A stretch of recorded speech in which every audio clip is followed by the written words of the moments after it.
Bangor International Airport is getting a facelift. The first phase of construction will begin this spring and is expected to last through summer.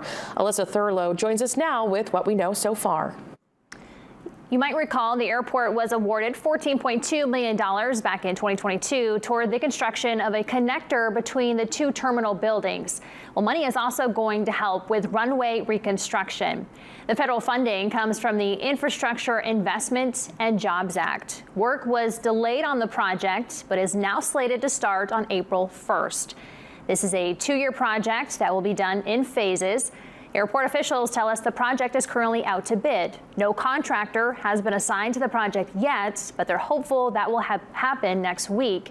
They added they've outgrown some of their space, so this terminal project will help them with that, along with giving passengers a better experience. As for flights, those will be impacted a bit.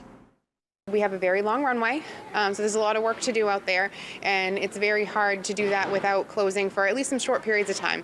So we will have some overnight closures that won't impact passenger traffic, and those will happen sort of at the beginning phases of the construction.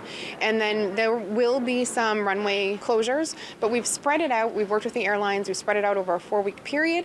Those will happen Mondays to Wednesdays, starting the end of April into May, and it should not impact passenger traffic too much.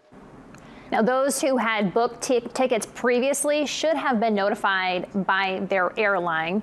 And again, the project will be spread out throughout the summer. We will keep you updated on dates of construction. You can view the full construction plan on our website and mobile app. Morgan.